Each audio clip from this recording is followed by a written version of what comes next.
안녕하세요. 반갑습니다. 비트코인 뉴스 황입니다. 2020년 9월 8일 비트코인 뉴스 전해드리도록 하겠습니다. 도움이 되신다면 좋아요, 구독, 댓글 달아주시면 감사하겠습니다. 비트코인 가격 바닥이 1만 달러. 플랜 B 같은 경우 비트코인을 4년 내에 86만 4천 달러도 가능하다라고 전망을 하고 있다고 합니다. 관련된 기사 내용과 그리고 전망들 같이 한번 살펴보도록 하겠습니다. 지금 여러 이제 전문가들의 의견들이 이제 분분한데요. 지금 비트코인이 10,000달러 선을 살짝 깰 것처럼 내려가다가도 계속 지지를 받고 있는 상황입니다. 지금 10,000달러 위에서 살짝 그 1,200달러 선 정도에 위치해 있는데요. 과연 어디 쪽으로 갈 것인가에 대한 전망들이 의견이 좀 분분합니다. 우선 긍정적인 부분부터 살펴보도록 할게요. 지금 이제 암호화폐 거래소 이 제미니의 공동 창업자인 타일러 윙클보스는 트위터를 통해서 이 비트코인 바닥이 1만 달러를 훨씬 밑돌았던 때를 기억하는가 라고 하면서 이제 비트코인 바닥은 1만 달러를 안정적으로 웃돌고 있다라고 말을 했습니다. 그리고 새 기준선이며 이 비트코인은 다음 상승을 위해 이 조정을 받고 있다라고 지금 이야기를 하고 있습니다. 또한 다른 의견들도 있는데요. 지금 이 암호화폐 애널리스트 라케시 우페드히에는 이 비트코인은 최근 사흘간 1만 달러 수준에서 크게 반등하지 못하고 있다라고 하면서 이는 안도랠리 때마다 저가 매수가 아닌 매도세가 이어지고 있음을 시사하고 있다라고 진단을 했습니다. 만약 비트코인 가격이 1만 400달러 이상을 돌파하지 못할 경우 1만 달러 지지선 나아가 200일 단순 이동 평균선까지 하락할 수도 있다라고 했습니다. 200일 단순 이동 평균선은 지금 9,078달러 선을 나타내고 있습니다. 자, 그리고 비트코인 가격 예측 모델, 이 스톡 투 플로우 모델을 창안한 이 크립토 애널리스트인 플랜 B 도 전망을 계속 내놓고 있는데요. 트위터를 통해서 보자면 비트코인 가격은 2024년까지 최대 86.4만 달러까지 상승할 수 있다라고 전망을 하고 있습니다. 이와 관련해 그는 앞서 이 스톡 투 플로우 모델을 통한 분석으로 비트코인이 4년 내에 28만 8천 달러까지 상승할 수 있다라는 결과값을 도출해내기도 했습니다.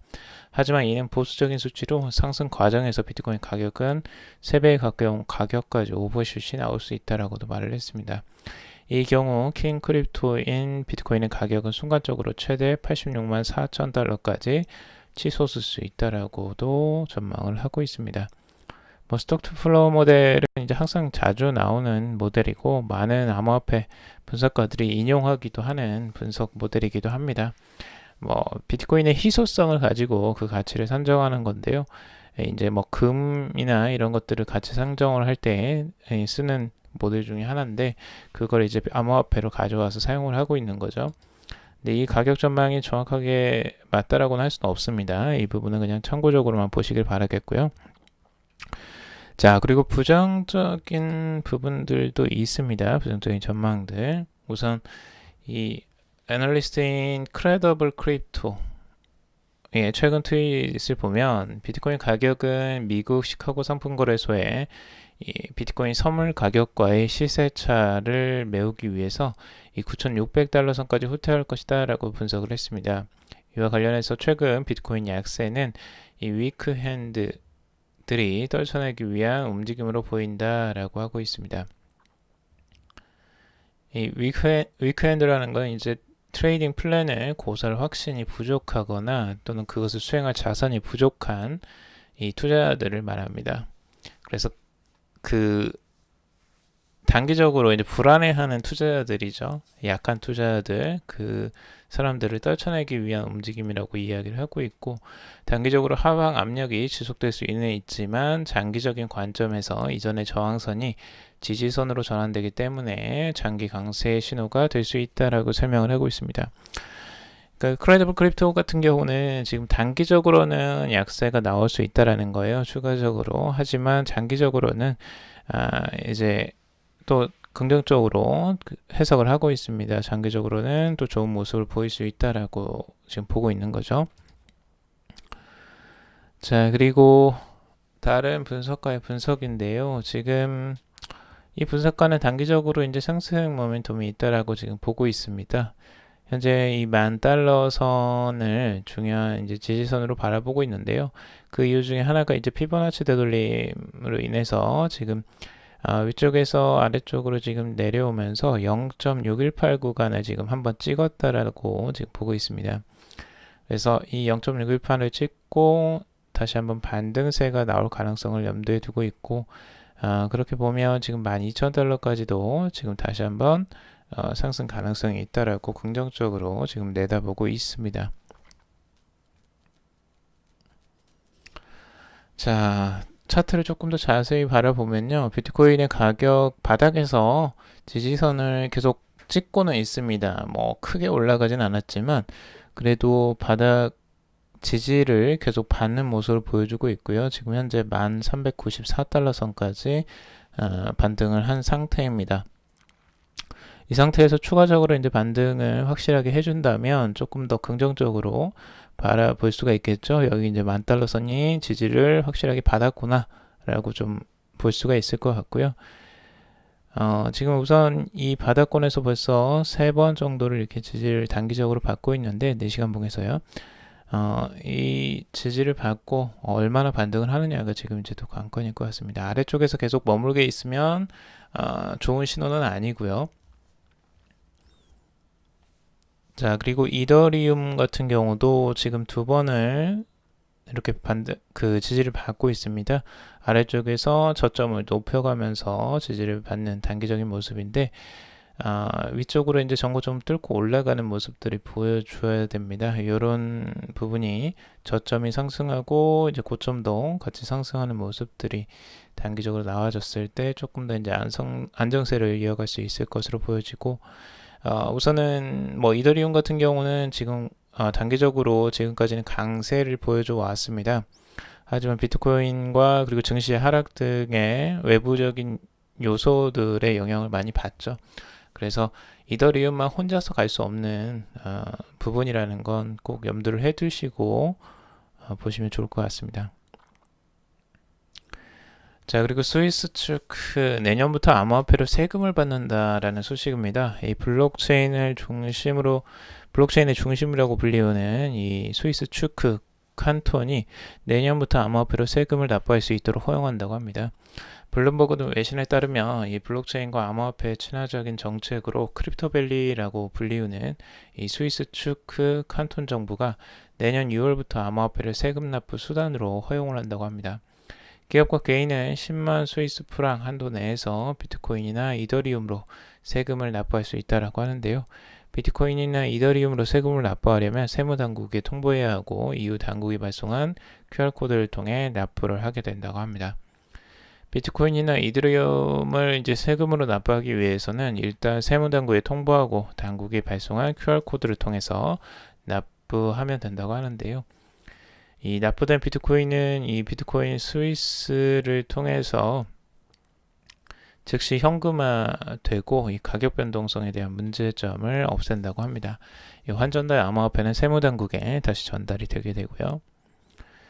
이 칸톤 정부는 이 본격적인 도입에 앞서서 몇 주간의 시범 사업을 진행할 것으로 밝혔고, 이 제도가 시행될 경우에 스위스에서 가상화폐로 세금을 납부해야 하는 첫 번째 지역이 될 예정입니다. 스위스의 이 추크는 굉장히 세계적으로도 유명합니다. 암호화폐 이제 크립토밸리라고도 불리울 정도로 굉장히 암호화폐 친화적인 도시인데요. 여기에 이제 관련된 기업들이 꽤 또 많이 설립이 되기도 했었죠. 스위스가 확실히 유럽 내에서 이 블록체인 및 암호화폐 분야 수용성이 굉장히 높은 국가 중에 하나입니다. 가장 빠르지 않았나 생각할 정도로 스위스는 굉장히 암호화폐에 적극적으로 도입을 했었고요. 지금 이제 세금 납부까지도 추진을 하고 있는 상황입니다. 미국에서도 이제 그 관련된 이제 주들이 좀 간간히 이 세금 납부를 뭐 암호화폐로 할 수 있게 해준다라는 소식이 있었는데 이제 스위스에서도 이런 암호화폐 세금을 납부를 할 수 있게 되는 상황입니다.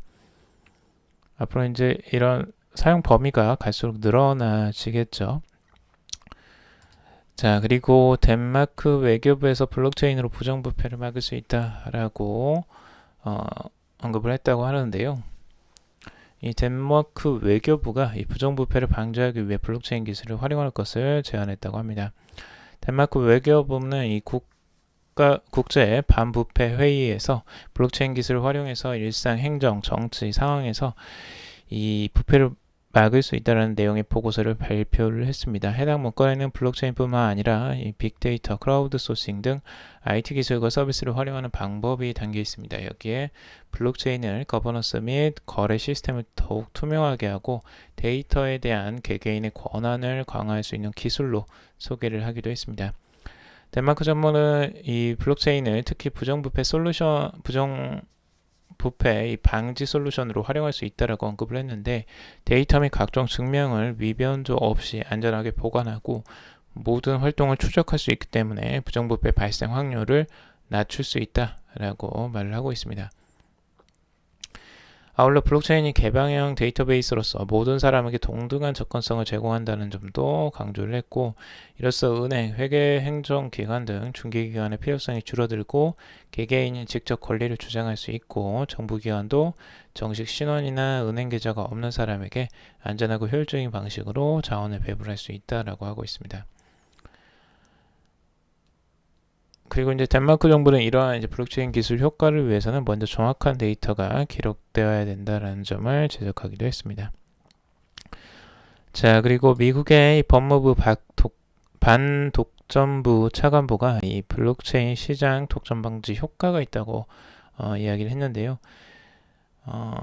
지금 마크 델라힘 미국 법무부 반독점국 차관보는 지난주 한 연설에서 블록체인은 시장 지배력이 집중되는 것을 막거나 제한할 잠재력이 있다라고 밝혔습니다. 그는 블록체인 기술이 산업 내에서 경쟁 구도를 개선하고 이 불공정 경쟁을 효과적으로 막을 수 있다라고 말을 했습니다.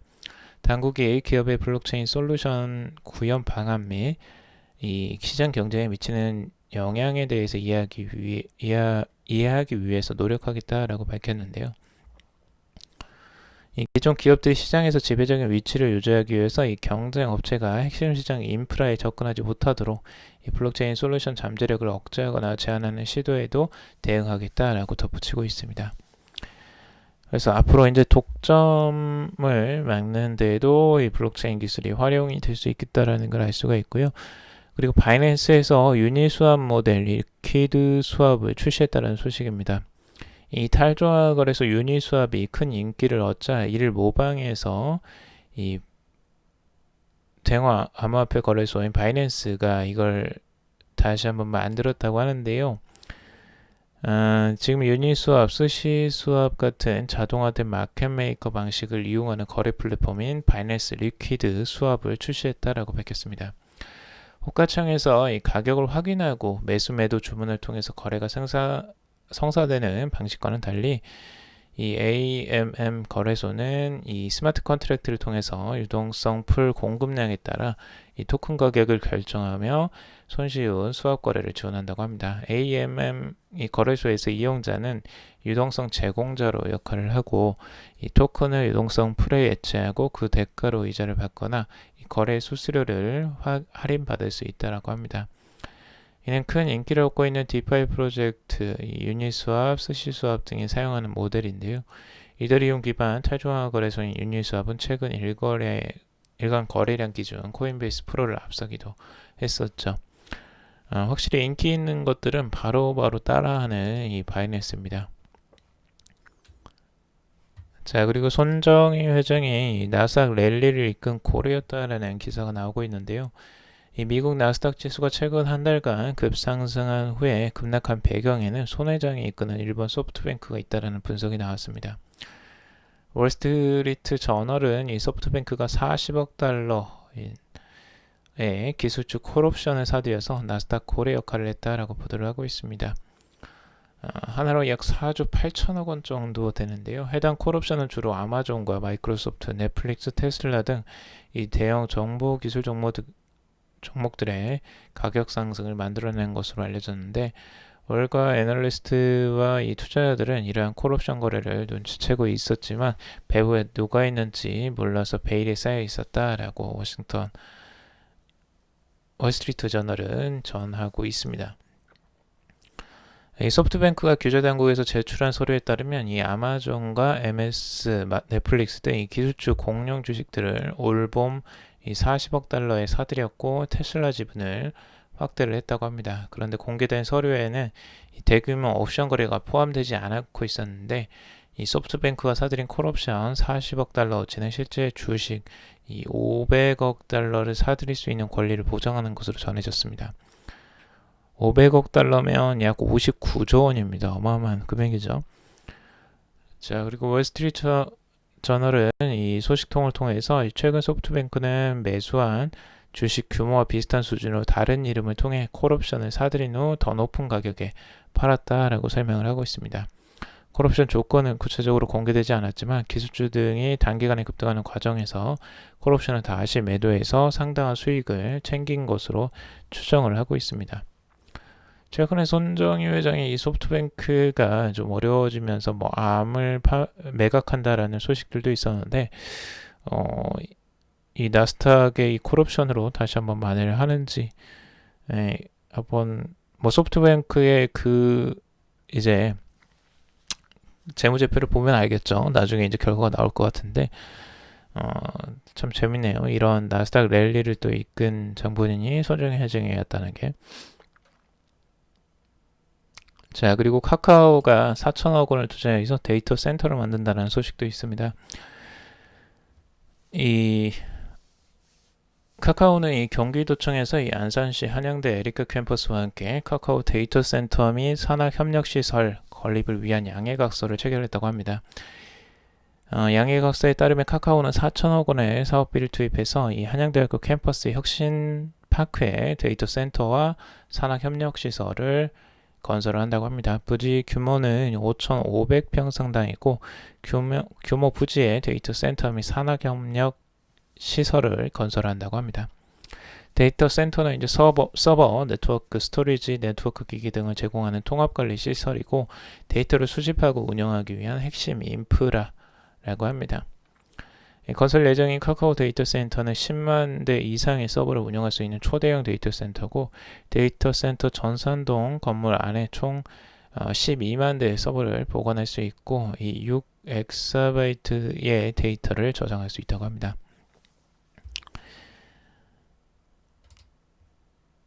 앞으로 이제 이런 데이터 센터를 지으면서 굉장히 중요한 사업이죠. 실제로 AI, 빅데이터, 클라우드 관련 사업이 엄청나게 이제 성장을 지금도 하고 있지만 앞으로 더 크게 성장할 것으로 이제 예견을 하고 투자를 하는 것으로 볼 수가 있고, 네이버는 이미 데이터 센터를 1호를 짓고 2호까지도 지금 짓고 있는 과정이죠. 그래서 카카오도 디지세라 이제 거기에 대한 투자들을 지금 늘려가고 있다고 보면 될 것 같습니다.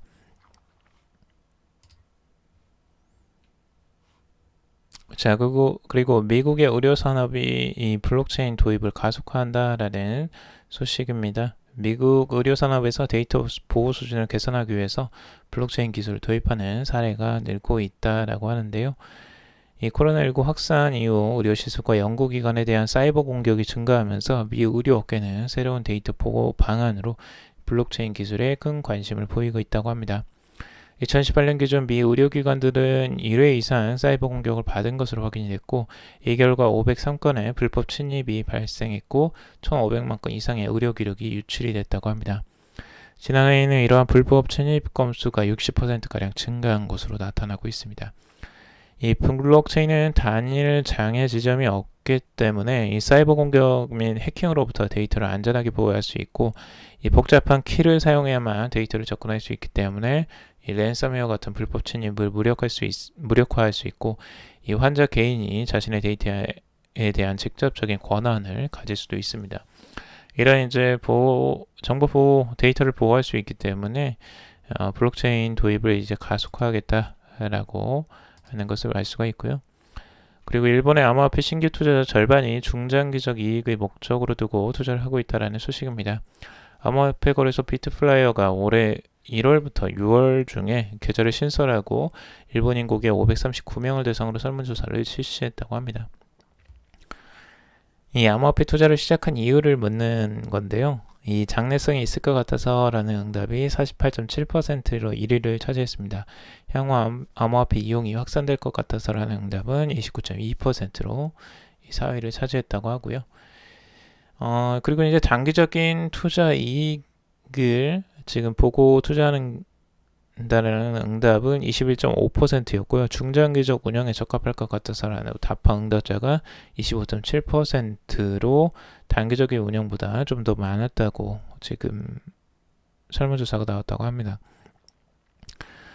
그리고 일본 투자자들이 가장 선호하는 암호화폐는 시가총액 1위인 비트코인이 나타났고요. 응답자의 60%가 선호한다라고 답을 했다고 합니다. 2위는 이더리움으로 최근 디파이 열풍 영향으로 2위가 됐다라고 합니다. 12%를 기록했고요. 3위가 이제 리플 9% 그리고 네미 그 뒤를 이었다고 합니다. 자, 오늘 여기까지 정리를 해봤습니다. 여러분들 도움이 되셨길 바라고요. 도움이 되셨다면 좋아요, 구독, 댓글 달아주시면 감사하겠습니다. 투자에 관련된 정보들은 참고사항일 뿐이고 조언이 아니니 투자하실 때 여러분들 스스로 꼭 판단하시고 결정하시길 바라겠습니다. 금일도 방송 들어주셔서 정말 감사합니다.